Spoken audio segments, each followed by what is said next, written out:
Olá pessoal, sou Gesley Alves, sacerdote de Umbanda aqui no Espírito Santo e nós vamos ver mais reações, vamos reagir, né, a mais um corte de podcast. Esse é sobre o satanista e fala sobre Umbanda. Então o que eu tô fazendo? Eu tô jogando lá cortes Umbanda e tô puxando o que tá lá, tá? Não tô selecionando ninguém, é o que tá lá. Eu vou reagir aqui junto com vocês sobre coisas de Umbanda. Aqui na descrição eu vou tentar colocar a fonte original. Se eu não souber, mas se você souber, pode colocar no comentário. E quiser também deixar um comentário e Gesley reage a isso, eu também posso olhar, tá? Porque se for podcast, eu acho muito mais fácil, porque aí ninguém dá strike no canal, tá bom? Então vamos começar.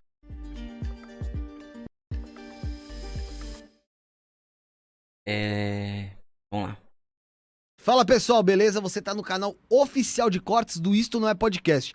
Esse episódio completo você assiste através do link que tá na descrição. Então não esquece, clica lá também. E nesse vídeo aqui você dá o like, se inscreve no nosso canal, compartilha o vídeo e ativa o sino. Valeu! Outra pergunta, veio aqui o Robson de Oxóssi, que ele é pai de santo de Umbanda. Acabou de aparecer, até que ele tá ao vivo agora aqui no Insta. E ele falou que existe sim na Umbanda sacrifício animal. Algumas casas têm. Algumas casas E raríssimas. E muitas Porque pessoas... elas renegam, né? Hoje em dia a gente tem o famoso Umbanda Branca Cis Europeu. O que é essa Umbanda Branca Europeia? Good vibes. Good Vibes. Family a friendly. Umbanda Pet Friendly. É pet friendly. É pet friendly, Tá literalmente. todo mundo no churrascão final de semana. Mas as bonitas... Porque o que acontece? A Umbanda... A Umbanda... Eu tenho uma quizila com Umbanda que é foda. Por quê? Porque primeiro... Você já foi na Umbanda, não foi? Fui lá no começo. Porque o que acontece? Vamos falar um pouco da Umbanda. Primeira colonização dos negros da África, os Bantus. Vieram os Bantus primeiro. Já gostei desse garoto, já sabe do que fala. Trouxeram o Pambundila. Pambundila vem da cultura Bantu, era um deus masculino, da força, da virilidade, a cor era vermelho, senhor dos caminhos. Os Bantus, cultura B, Bantu. Muitos séculos depois vieram os Yorubás. E trouxeram o Exu, né? A cultura Nagô traz o Exu. Como já existia o Pambundila aqui, que era o senhor dos caminhos, e o Exu também era senhor dos caminhos, o que eles falaram? Não, um tem que ser a mulher, outro tem que ser o cara. Aí Pambundila virou Pombagira. Vem daí. Era uma divindade masculina. Ele tá certo, mas o efeito antropológico, social, que dá o nome da entidade feminina na Umbanda de Pombogira é esse, mas não acontece de uma forma robótica dessa forma. Acontece de uma forma natural, de povos passando um para o outro e tudo mais. Infelizmente aqui, quando esses africanos chegaram aqui, muito se perdeu. Então, até atualmente, com toda a informação que nós temos, nós não temos total informação sobre Nipombonidila, a Nuvaiá, que também é semelhante a Nipombonidila, aos Tiquinces da Angola, aos Voduns, não temos. Infelizmente, temos dos povos iorubás, os orixás, porque ainda esse culto reside quase que perfeitamente em países, em locais iorubás, principalmente Nigéria. Porque depois vem o Exu, fez par com a Pombagira. Ficou ali o Exatamente, o masculino e o feminino. Sempre precisa ter assim. Então, o que acontece? Lá na África, no reino do Manicongo, quando os primeiros negros começam a ser colonizados, eles são colonizados por países, por nações cristãs, que chegam lá na África, passam por cima de tudo e faz um tratado com o Manicongo, o rei do Congo, e fala assim, bom, quem não for cristão, a gente vai levar então como escravo. E o Manicongo concorda. O Manicongo era líder dos Bantus. Ele se converte ao cristianismo. Ele larga o paganismo africano, se converte ao cristianismo. Ele recebe o nome de Dom João I. E ainda trai o próprio povo preto. E começa a mandar para o Brasil os que não aceitaram o cristianismo dos brancos. Gente, eu já adorei esse menino. Cara, como é que uma pessoa que se diz satanista, ele se autodenomina satanista, quer dizer, desculpa, não sei se você se autodenomina, você é um satanista. Como você consegue ser mais sensível a Umbanda do que os próprios sacerdotes de Umbanda que estão falando na internet? Cara, parabéns. Parabéns. Parabéns. Nossa, estou admirando você agora com essa sua fala, porque É incrível. Tem sacerdotes de Umbanda que dão cursos e cursos e cursos e não tem coragem de falar o que você tá falando aí, que é tocar na ferida africana. Parabéns, cara. Então, aqui no Brasil, os primeiros negros que chegam aqui eram africanos que não aceitaram o cristianismo. Ou eram forçados, né? Goela abaixo. Goela abaixo. Essa história que Preto Velho vem rezar terço, isso é uma lenda, isso é uma mentira. Isso é a maior mentira que tem. Mas aí o Preto Velho, ele vem sim. Porque, tudo bem, eu tô entendendo onde você quer chegar. Mas também tem os pretos velhos que adotam o cristianismo, tanto que eles são da linha das almas, que vai pro tratamento espiritual do cristianismo. É outra coisa. Mas sim, você tá certo. Até porque nos primórdios da macumba, a linha de Yorimá, ela era chamada linha do Congo. Congo, a nação que explorou esses africanos aí, primeiramente. E depois ela passou a ser chamada de linha dos africanos. Depois que vai se transformar na linha de Yorimá, aonde agrega sublinhas do Congo e africano. Você tá super certo. Para alguém que frequentou Umbanda, deixou Umbanda, você tá dando uma aula aí que muitos sacerdotes não dá, tá? Parabéns, gostei. Vamos continuar. Porque o Preto Velho, que chega aqui no Brasil, os primeiros negros, eles eram todos pagãos. Tinham lá os inquices, os orixás deles. E aí o branco chega e numa ameaça contínua de chibatar, de escravizar, de açoitar esses negros nos barracões. Ao invés deles cultuarem os deuses deles com a forma deles, eles não podem. Então aí surge o sincretismo. Eles pegam a figura de um santo cuja característica se aproxima do orixá que eles cultuavam lá do outro lado do mundo, pegam e removem o fundo desse orixá e colocam o Otá, ou o Okutá, que simboliza a pedra daquele orixá. Então o branco passava ali na senzala... Ele viu o santo. Ele viu o santo. O Ele branco viu. passava ali na senzala, via os pretos lá cultuando aquele orixá. Chibatava todos. Aí no outro dia ele passava lá, viu os negros cultuando o Ogum. Aliás, o São Jorge. Perfeito, analogia perfeita. Só uma correçãozinha, nessa época aí não era nem São Jorge. Ogum ainda era São Sebastião, né? Depois que vem se transformar São Sebastião em Oxóssi, Ogum em São Jorge vira Ogum e São Sebastião é sincretizado como Oxóssi devido às flechadas. Mas sua explicação tá perfeita. Aí fala, beleza, pelo menos se converteram. Sem saber que no fundo daquela imagem estava o Okutá, que representava o Ogum, que é um deus guerreiro da cultura africana. Por isso que ele era sincretizado com São Jorge, que também era guerreiro.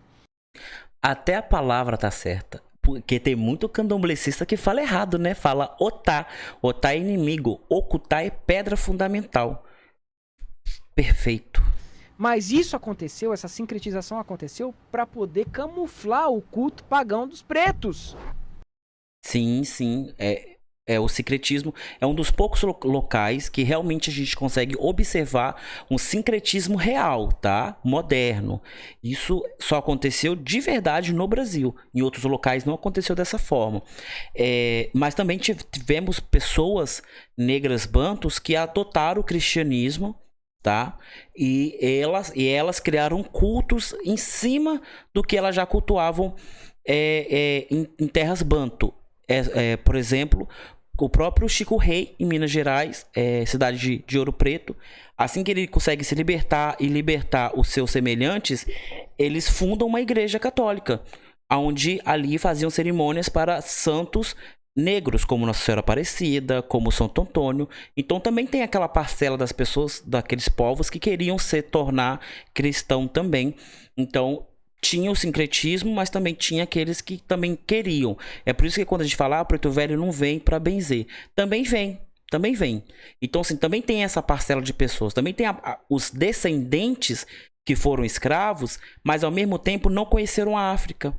Não conheceram o culto original, só conheceram aquilo que pouco foi falado dentro da senzala. Então são várias gerações de pessoas pretas que nascem e morrem aqui, que vão dar origem a esse culto. Por isso que tudo se mistura de uma forma muito equilibrada. Infelizmente, de repente foi a Umbanda que ele entrou, o sacerdote que recebeu essa pessoa, que eu adoraria que eu tivesse mais médiuns estudiosos assim como você, tal, de repente aquele sacerdote não soube te conduzir da melhor forma possível. Por isso que você foi beber, experimentar de outras fontes, o que não é errado, tá? Ou a experiência da Umbanda não se tornou tão boa quanto ela realmente é para você. Meus perdões, tá? Mas eu adoraria ter mais médios em casa como você, estudiosos e também sensível à situação. Vamos lá. Aí você pega isso desde 1500. Você pega Umbanda até hoje, cultuando o santo como se fosse orixá. Orixá não é santo. Perfeito. Não tem mais por que você fazer isso. Nós já vivemos um país laico. Você já pode colocar o seu orixá negrão lá, com a espada, com o escudo, com o tridente, enfim. Ou em madeira, ou enfim, não precisa mais desse sincretismo com os santos. Na verdade, precisa sim. Eu não sei o nome dele, tá? Por isso que eu não tô falando. Quem souber, comente aqui. Eu sei que ele é conhecido no TikTok, mas eu não sei quem realmente ele é. Mas eu gostei muito da fala dele. Realmente, querido, nós não precisamos do sincretismo. Mas como eu disse, são várias gerações de espíritos que hoje aderem à Umbanda. E como a Umbanda é um culto aos ancestrais, devemos respeitar também a visão desses ancestrais. É por isso que o sincretismo ele é muito utilizado ainda.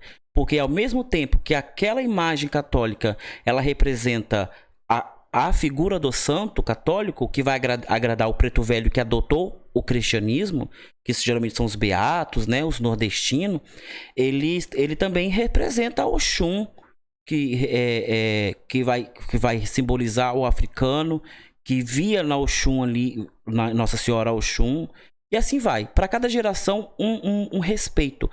E isso é tão importante, nós sabemos, por exemplo, hoje ainda os boiadeiros, as pessoas que cavalgam, elas ainda não são devotas a Nossa Senhora.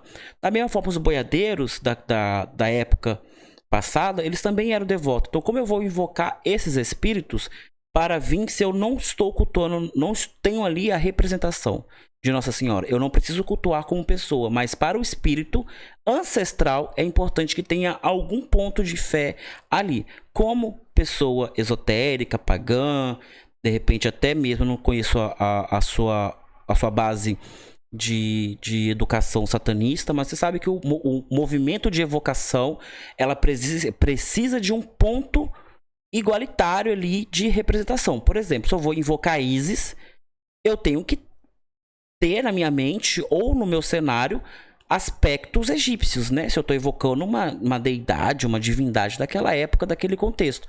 Então eu não posso invocar Isis, por exemplo, num baile funk, né? Ou numa igreja católica, ou no monastério franciscano. Não. Então cada coisa segundo a sua geração. E como na Umbanda recebemos diversos espíritos de diversas gerações, o sincretismo é a única forma que nós temos para simbolizar tudo de uma única vez. E ao mesmo tempo não é nada. Ao mesmo tempo o santo não é santo, o orixá não é orixá, o niquício não é niquício, o vodum não é vodum. É tudo questão de energia radiônica, que aí é outro contexto, é outra situação. Mas a sua lógica ela é perfeita.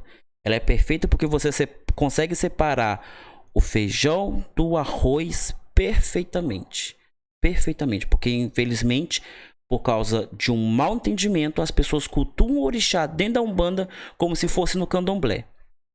E a Umbanda ainda coloca Oxalá como Jesus Cristo. Oxalá não tem nada a ver com Jesus Cristo. Perfeito, eu nem sabia que ia acabar agora, mas perfeito a colocação dele. Eu adorei, deu até vontade de assistir o podcast inteiro. Gostei bastante. Um rapaz realmente estudou, o que muitos médios de Umbanda não fazem. Preferem ficar aqui no YouTube ouvindo o sacerdote vomitarem em suas bocas situações que não aconteceram, teologias que não são de verdade. Tudo em prol de um fim único, que é vender curso, vender apostila, vender livro, vender isso, vender aquilo. Não tem problema nenhum você vender essas coisas, desde que você não invente nada.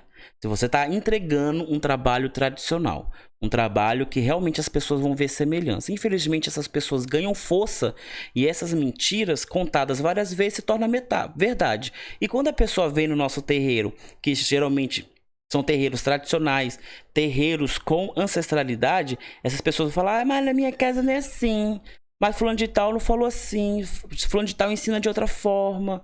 Ah, lá em São Paulo é assado, sei lá o que, sei lá o que. Tá, beleza. É modernismo versus tradição. E como é um culto ancestral, eu acho que a tradição ainda vence, né? Mas a fala do rapaz está fantástico. É muito bom ouvir pessoas inteligentes. Vá lá, eu vou tentar achar aqui a fonte do podcast.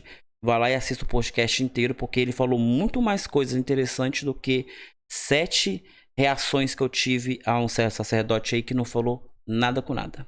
Tá bom? Vamos lá. Se inscreva no canal e deixa o like. Tchau, tchau.